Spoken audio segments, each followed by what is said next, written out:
Hello, dear comrades. Здравствуйте, дорогие товарищи.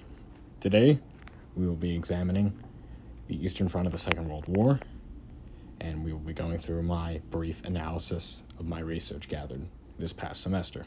Let's begin. Why the Eastern Front? Well, for starters, there were many factors that led to the defeat of Nazi Germany in the Second World War. And the factor I chose to examine was the role of the Eastern Front and the Soviet Union.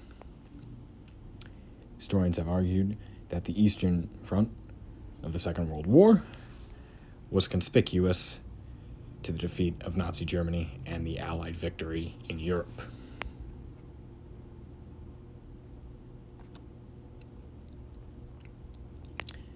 Before we begin, brief summary. In 1941, after Hitler had conquered most of continental Europe, he broke his alliance with the Soviet Union and invaded the country in what he called Operation Barbarossa. The German military was able to advance for 3 months toward Moscow, and in 4 years of bitter fighting, were defeated by the Soviet Union. The Soviets defeated the Germans through military leadership, their economy, and political diplomacy.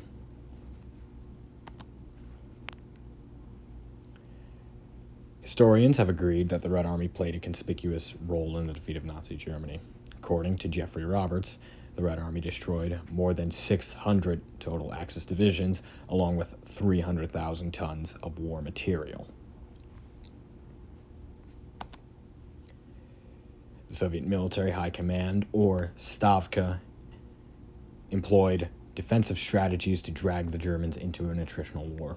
The most famous example being Soviet General Georgy Zhukov. Biographer Otto Cheney described how Zhukov took command of the defense of Leningrad. November 1941, Zhukov set up an elaborate defense network of trenches and artillery emplacements in the 42nd Army's defense area to drag the Germans into an attritional war and counter their tactics of quick maneuver and fast attacks, instead dragging them into protracted engagements.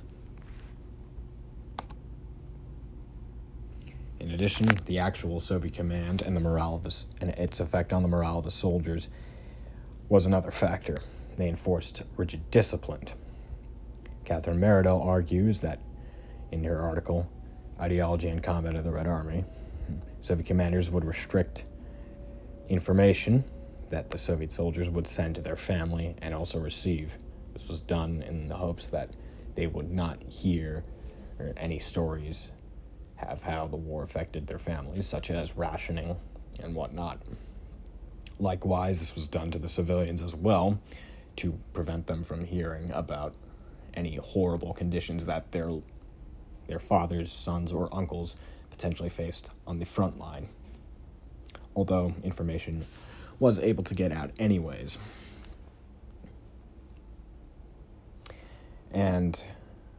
But as the war dragged on, as the Red Army was more able to effectively combat the Germans, morale improved greatly until around 1944, when the Red Army had more of a desire for revenge against their country, against what the Germans had done to the Soviet Union.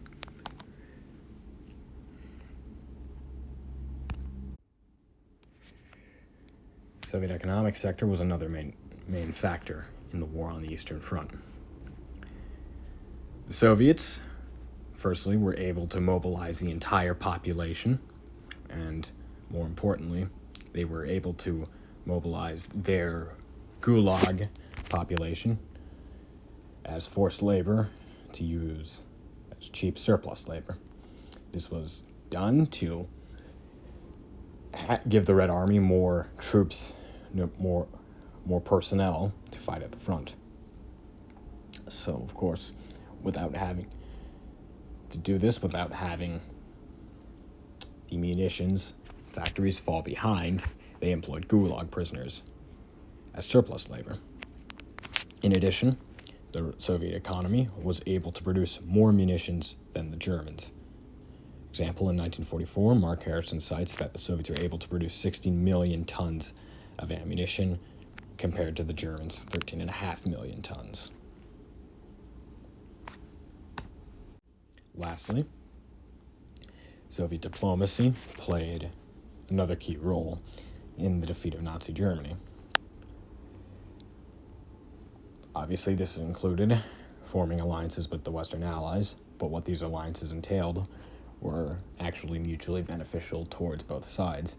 Lend-Lease, for example, most famously, the United States supplied the Soviets with aid, such as food, supplies, and everything else. In exchange, the U.S. was able to utilize Soviet air bases and ports in their own war efforts. And the U.S.'s eventual goal was also to have the Soviet Union join in the war against Japan after Germany's defeat. The war on the Eastern Front had a conspicuous impact on Germany's war effort. The Soviet economic system, for example, utilized slave labor to quickly supply the Red Army with weapons. The Red Army itself was able to trump the German military on the battlefield, which forced the Germans into protracted engagements instead of a quicker conflict, essentially bleeding the Germans of manpower and material. Lastly, the Soviet political diplomacy allowed for a cohesive, joint, and concerted effort by the Allies in defeating Nazi Germany. This led to the Soviet Union being able to defeat Nazi Germany and enabled it to become a nuclear power and set the stage for the coming Cold War. Thank you guys for watching, and I hope you enjoyed this video. Rate, comment, subscribe, and I will see you guys in the next one.